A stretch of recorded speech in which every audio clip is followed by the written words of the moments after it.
जो इस संस्था है उसके एमडी को बहुत बहुत मुबारकबाद देता हूँ और धन्यवाद भी देना चाहूँगा कि इन्होंने यहाँ 63वीं राज्य स्तरीय वॉलीबॉल प्रतियोगिता कराई, जो भी 2 वेट कैटेगरी में है, एज कैटेगरी में। और ये सफल आयोजन के लिए मैं आपको बहुत बहुत धन्यवाद और साधुवाद देना चाहता हूँ। इस कार्यक्रम के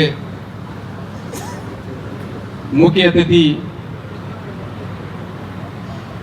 विधायक खंडेला सुभाष जी मील, छोटे भाई जो लोकप्रिय हैं, और मैं अभी 2-4 जगह खेल में, जयपुर भी, यहाँ भी आया, रिंग एक प्रोग्राम हुआ था उसमें गए थे।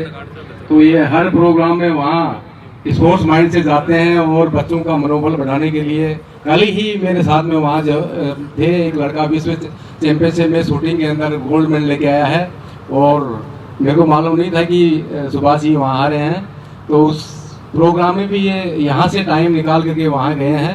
तो बहुत बहुत धन्यवाद आपका। बच्चों का मनोबल बढ़ा रहे हैं आप, और आप स्पोर्ट्स माइंड आदमी हैं, और इस इलाके में जो आप कर रहे हैं उसके लिए आपको बहुत बहुत धन्यवाद। हमें गर्व है कि आप हमारे छोटे भाई हैं। मैं स्पोर्ट्स के बारे में कुछ बताऊं उससे पहले मैं एक आपसे आग्रह करना चाहता हूं कि जो इस संस्था के संस्थापक या संरक्षक जो इस दुनिया में नहीं है अभी, तो उनके लिए हमारा भी फर्ज बनता है कि हम 2 मिनट का शोक मनाएं और उनकी चलो ये पीछे से मेरे को थोड़ा सा निर्देश मिले कि सबके लास्ट में ये किया जाए। तो सबसे पहले तो मैं जो विनर्स हैं उनको मुबारकबाद देना चाहता हूँ, और जो रनर्स हैं उनको भी मुबारकबाद देना चाहता हूँ। लास्ट मैच देखा है हमने वहाँ बैठ करके, बड़ा ही क्रूशियल मैच था, और हार जीत बिल्कुल मेरे 4 में नेक टू नेक पे थी।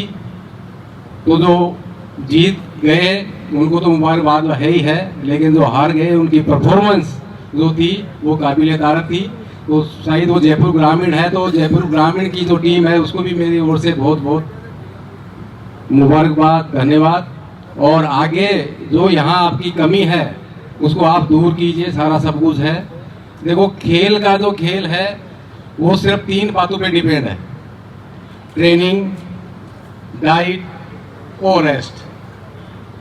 ये स्कूल जो अपने स्कूल हैं, जब तक यहाँ से ये सुधार नहीं होगा, जब तक हम इंटरनेशनल लेवल पे गेम्स में मेडल लाने में अक्षर समझ रहेंगे।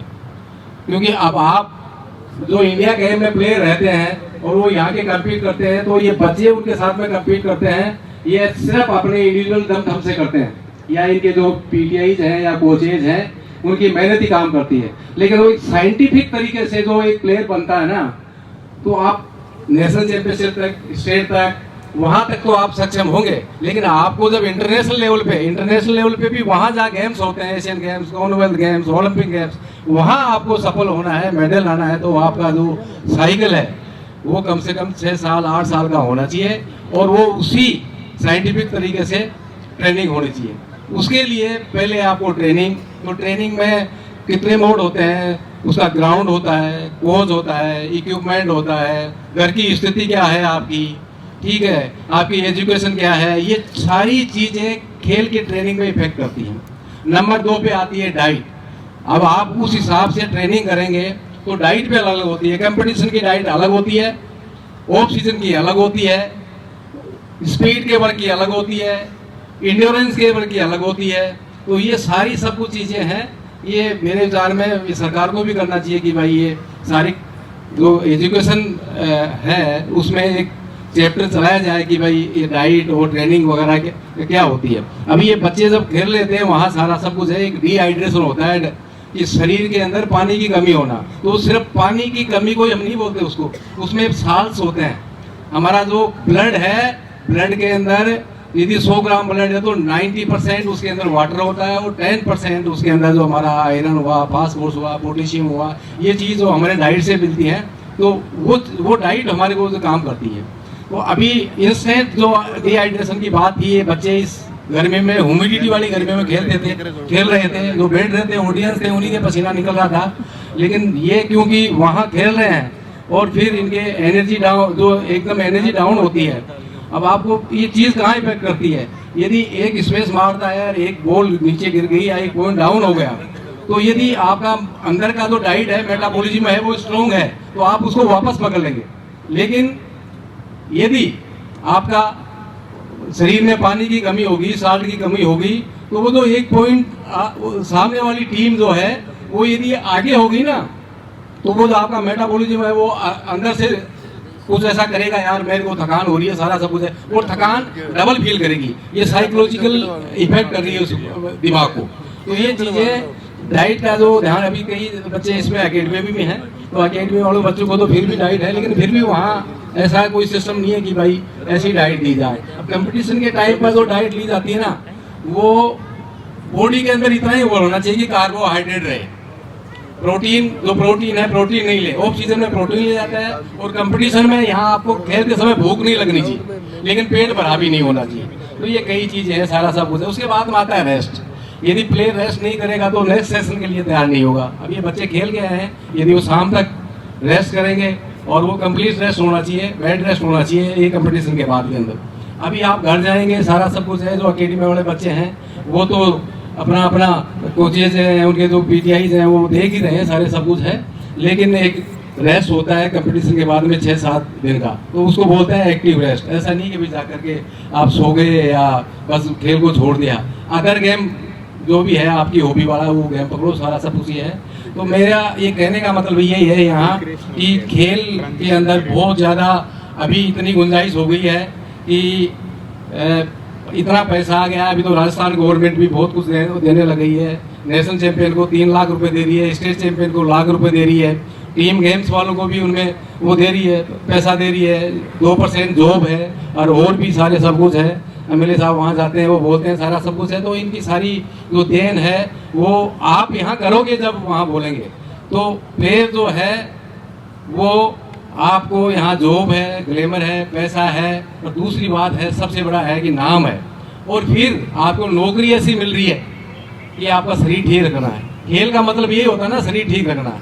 तो आप इसमें अपना फ्यूचर बनाइए, साथ में एजुकेशन को चलते जो है आपको उसको चलना है, तो उसको एजुकेशन तो करनी है, लेकिन आपका जो फ्यूचर है इसमें इतना ब्राइट है सारा सब कुछ, और नौकरियां भी खूब हैं। तो मैं आपसे सभी से यही गुजारिश करूंगा कि जो पीछे पेरेंट्स बैठे हैं या फिर जो खेल से संबंधित बैठे हैं, इनसे सबसे ये गुजारिश है कि बच्चों को जो क्या मिलने वाला है उसे अवेयरनेस कराया जाए, और इससे क्या फ़ायदे होने वाले हैं उसका उनको ज्ञान होगा जब भी वो आगे बढ़ेंगे। कई गेम ऐसे हैं जो हमें मालूम ही नहीं है, और वो आज 90% 80% जो भी मेडल्स आ रहे हैं वो रूरल एरिया से, गाँव से, जो गाँव से बच्चा गया है, सारा सब कुछ है। हम भी यहाँ से गए हुए हैं, सारा सब कुछ है। मेरे कई साथी लोग भी बैठे हैं जो यहाँ से मेरे साथ में खेलते थे, कबड्डी वगैरह सब कुछ। तो बच्चों को खेल में डालो, सारा सब कुछ है, और एक सिस्टम होना चाहिए, सारा सब कुछ। दूसरी बात है यार, बात खेल के अंदर जुड़ा रहेगा। जैसे अभी बोल रहे थे रेणुवा जी कि भाई कोच साहब 75 ईयर्स के हो गए, सारा सब कुछ है, तो हम भी इनके पीछे पीछे हैं। तो कम से कम आदमी बूढ़ा ही नहीं होगा, कम से कम जो बूढ़ा की सोच है वो दिमाग से होती है, शरीर से नहीं होती है। तो खेल में लगे रहो, बच्चों के साथ में माता पिता भी इसमें अपना कुछ ना कुछ सहयोग दें। और मैं ज़्यादा समय नहीं लेते हुए आप सभी का, इस संस्था का धन्यवाद देना चाहता हूँ। यहाँ जो आए हुए सारे खिलाड़ी, कोचेज, पीटीआई गण, और जो इस संस्था के ऑर्गेनाइजर हैं, जो यहाँ वो दूसरे जो अपने हिसाब से सहायता करने वाले हैं, भामाशाह हैं, मीडिया है, और आपके जो सिलेक्शन कमेटी के मेंबर्स हैं, रेफरी जजेज हैं, क्योंकि इनके बिना फेयर डिसीजन नहीं हो सकता। इन सबको मेरी ओर से बहुत बहुत मुबारकबाद। और लास्ट में भी ये कहना चाहूँगा कि इस बारे में कोई लड़का कोई आगे पूछना चाहता है तो मेरे से आके पर्सनली या किसी से नंबर ले लें। सब पीटीआई मॉडल से मेरे पास नंबर है कि इसमें कोई यदि आपको कोई अच्छी चीज़ मिलती है तो उसको आप लें, और उसका आगे आप फ़ायदा उठाएं। जब तो हमारा कोई ये यहाँ तक पूछने का कोई मतलब है नहीं, इसको क्या मतलब है। तो मैं फिर से संस्था को धन्यवाद देते हुए आप सभी का मुबारकबाद, और जय हिंद, जय भारत।